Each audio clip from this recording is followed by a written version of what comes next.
morning. I am so pleased to be able to be part and moderate this panel, which we have come to name Success Stories in the Internationalization of the Spanish Industry. Sorry, I must say it's 300 million, not 3 billion. 300 million. We might get to the point of getting 3 billion, but not for the time being. 300. Yes, as I said, happy to share some time in this discussion with 3 entrepreneurs, businessmen and women. Today's panel, I can only say that I'm envious, I'm so jealous, and I also admire each and every one of them. Without further ado, I would like to introduce you to the 3 speakers we have here this morning. To my side is Iosu Arrizabalaga. He is the CEO of Factum, a company that was recently acquired by Banco Santander. To my left, I have Alberto Yépez. He's an experienced investor and the creator of many companies, and also one of the drivers of the cybersecurity industry.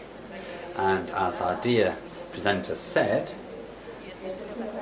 we also have Julio, Casal, one of the entrepreneurs who created more than 15 companies and startups in the last 15 years. Playgiga, Arian Board, which was one of the big companies at Silicon Valley in 2020, and they're here to tell us about their own experiences. Iosu, let's start with you. Thank you, Natalia. Thank you all for being here with us. I would like to tell you the humble version, if you like, of the internationalization of companies. Then we will hear from Julio and Alberto about the more glamorous side of things. As Natalia said, after the acquisition by Santander, we are now ready for a new challenge. I will tell you more about this later, but now I would like to tell you more about our experience in the past, where we weren't part of Santander Bank yet, and we still had some internationalization experiences. At the end of the day, at Factum, we're a company providing cybersecurity services.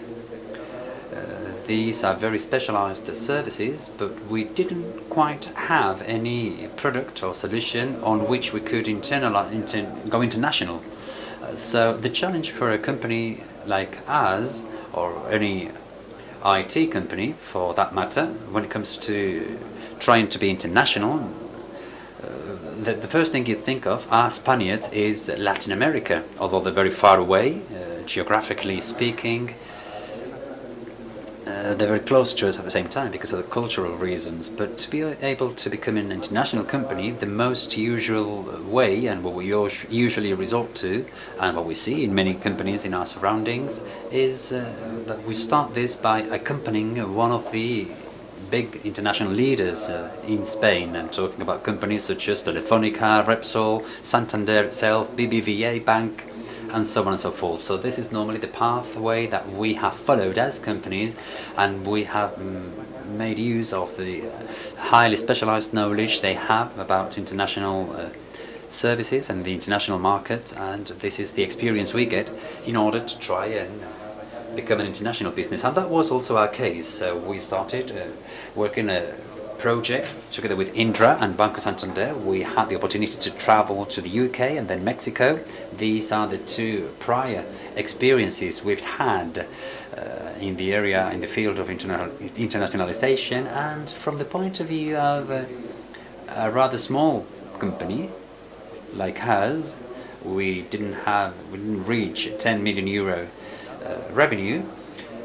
We had somewhat limited resources, and we had a particular vision at the time. We were a company where you had to measure all your resources. As I said at the beginning, we had a humble vision about how to go about it, really, how to do things by using the right resources without large investments. You are there to provide a service, and it is difficult to make services travel, geographically speaking. So at the end of the day, you arrive in a country, and if you have a given project with a customer, that's all fine.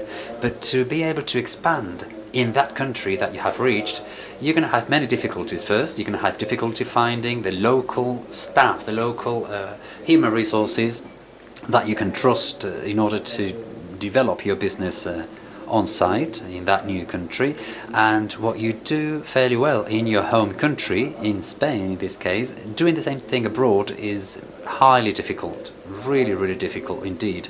In our experience, everything went well. For instance, in Mexico, we managed to get some new customers, and at the end of the day, it is a business that's rather good. It is profitable, we can say, but trying to expand it fully when you are providing services, when you're a service supplier, is really difficult indeed, in my opinion. Right now, ever since Banco Santander acquired us, we are undergoing a transformation process, which is quite in-depth. And what we're trying to do right now is, on the one hand, we are aiming at transforming our services, the nature of our business. We are still a service provider, but we are more working based on a model of designing solutions and products more geared towards SMEs and to the mid-market, which will allow us to make profit on those solutions that we provide to our customers in Spain. Why is this? Well, after having been acquired by Banco Santander, the main idea we have with them is to travel everywhere the bank is present.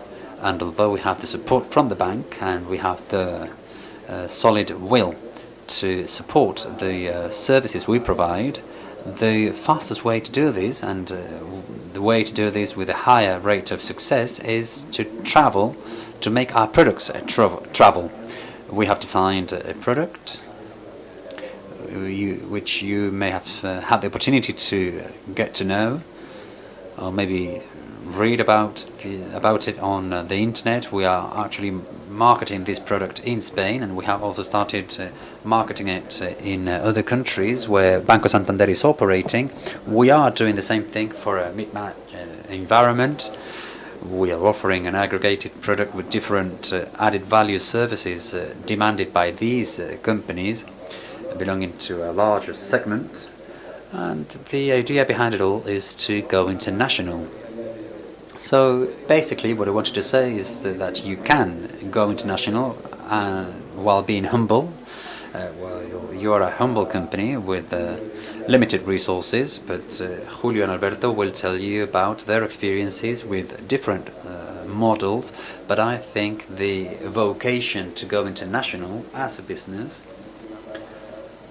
entails to try and find those things that can travel easily, that you can sell abroad. And I think for this it is absolutely essential to have a solution or a product that's going to be equally good and well accepted regardless of the area where you're operating and regardless of the differences in the different countries. Thank you, Iosu. I will now give the floor to Julio, who, as Julio pointed out, has different experiences also in the field of internationalization. Julio, can you tell us more about your experience? Well, yes. Well, thank you for the invitation, first of all. I'm happy to be here, my first time at this event in León.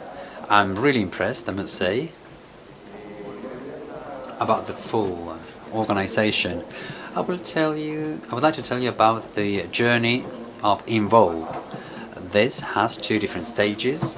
The first stage is related to the Spanish company that goes international, and then we managed to settle ourselves in the US thanks to this gentleman to my right, Alberto Yépez. We became a fully American company at Silicon Valley, and we entered a second stage. So I will now focus on the first stage, which I think is more the topic of today's talk.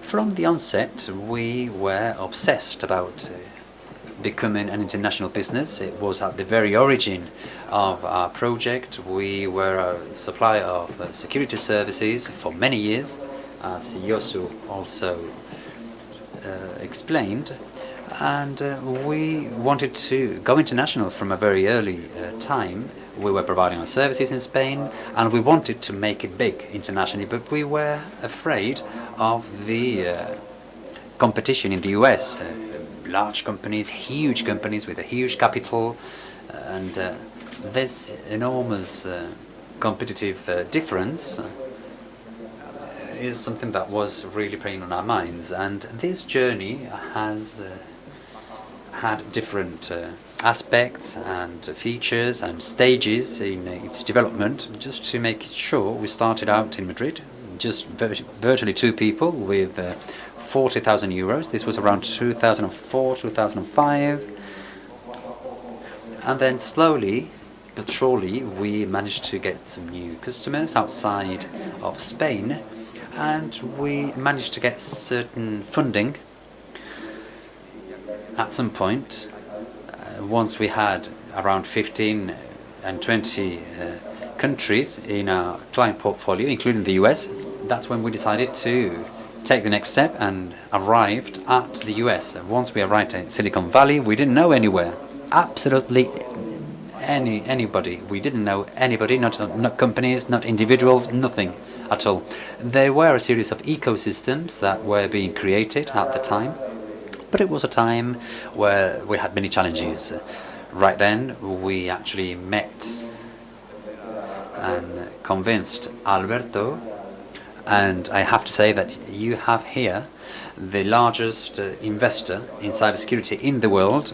He just opened this new fund with 300 million in Europe, but in the US, I don't know how much he managed to manage, but I think it's more than $1 billion.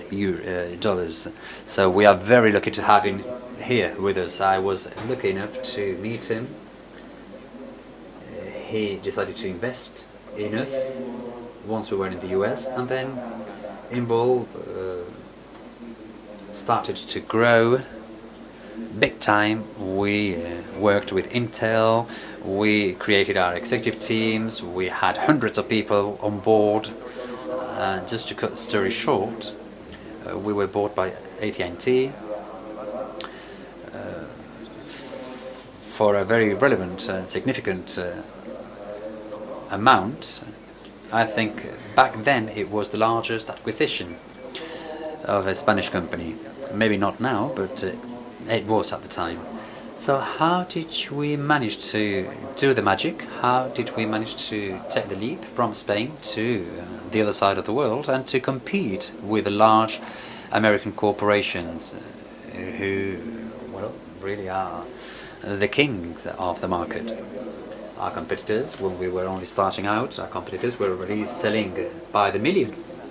So the key in our case, and the thing that made the magic, it was technological innovation. You have to offer a differential product that offers certain technological innovations, and then you have to also be creative, because being international is all about traveling, going to Germany, France, South Africa, Asia, what have you, and then make yourself known, and then do concept testing, and this is highly costly.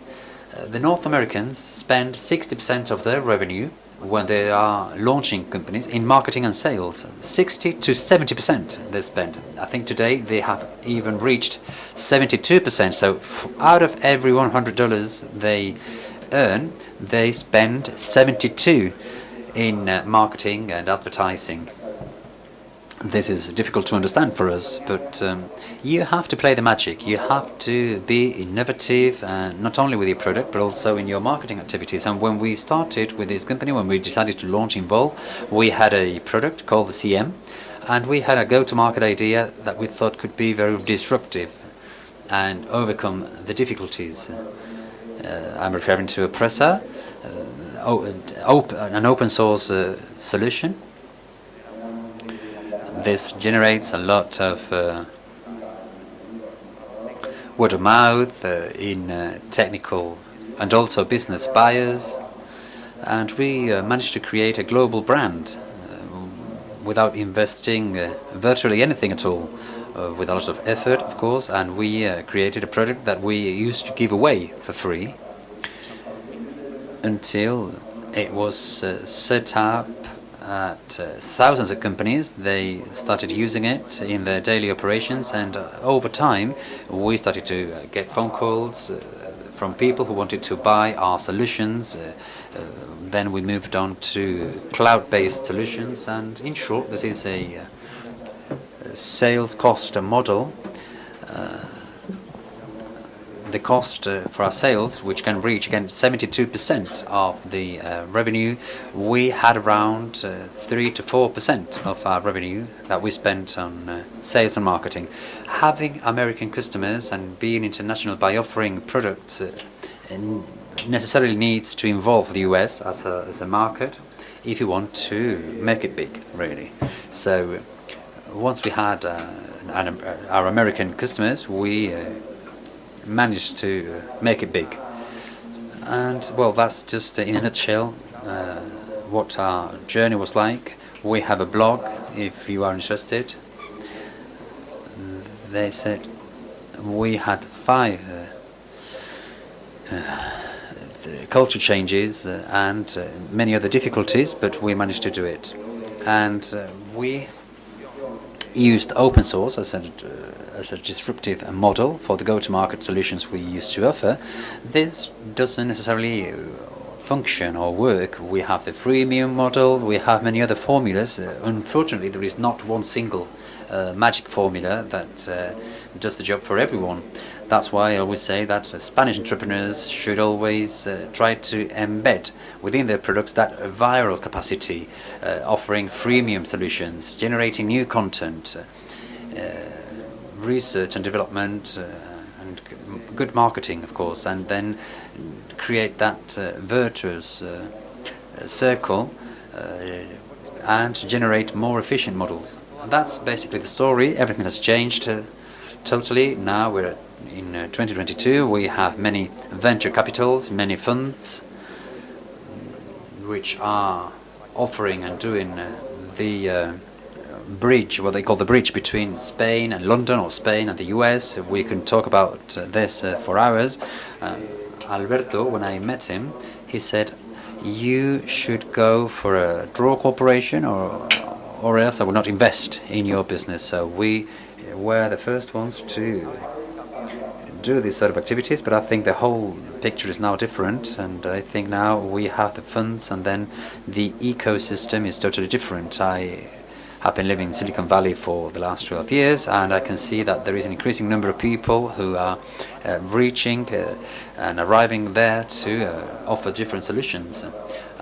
Well, that's basically all from me, and I would now I would like to give the floor to Alberto. Well, yes, indeed. Being international is also about changing the mentality that we normally have here in Spain. For instance, investing 72% of your income in marketing and sales activities. This is something that you don't normally see in Spain. Yes, but you have to be aware of this and of their necessity. I'm sure that not very many companies would be happy to spend more than 8 to 10% maybe of their revenue in marketing solutions. Okay, we're now going to give the floor to Alberto Yépez. He has already been introduced.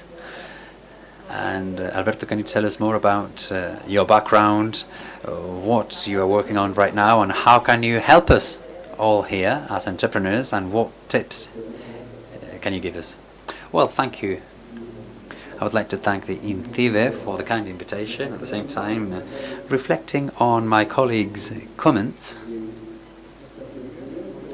Cybersecurity is a global issue. Entrepreneurship and innovation is not only in the US. Many people mention Israel as one of the hotspots for innovation.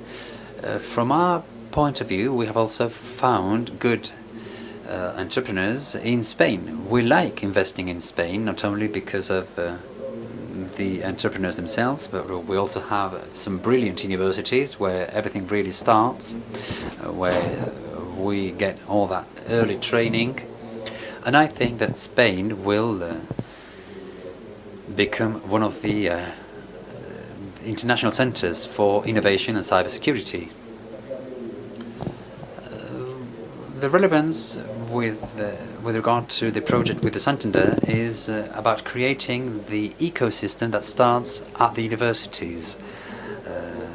Learning, the software, analytics, all this, and now also the government, with the support of INCIBE and ENISE, has also created not only forums such as this one, but also the facilities to invest, and they try to push and develop innovation.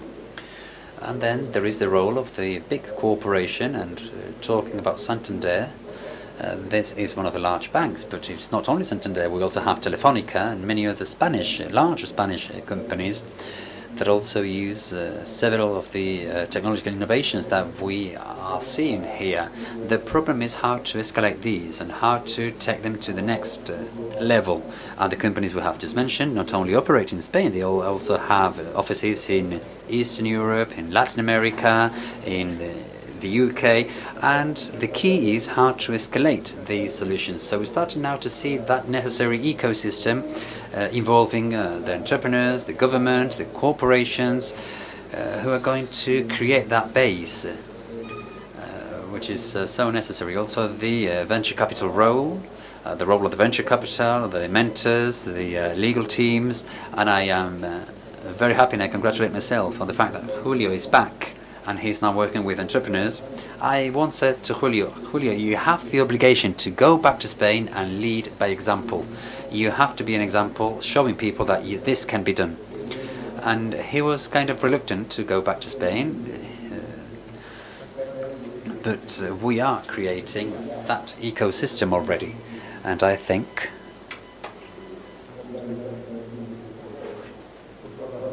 this forum is a good example of this. So now, together with the fund we are launching, we are focusing not only on Spain but also in Europe to try and promote innovation.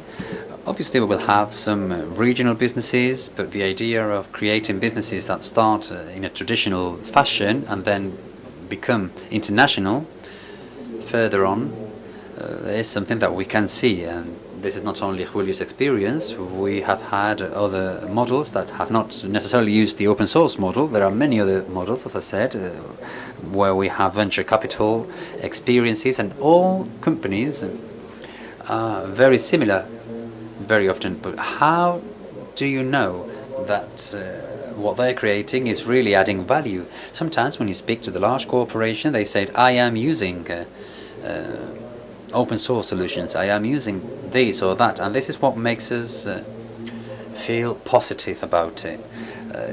Many companies are operating, but maybe not all of them are trying to solve real problems. When you work in a complex environment, when you're a bank or a IT or telecom business where you have to escalate your solutions, this is the moment where we realize and become fully aware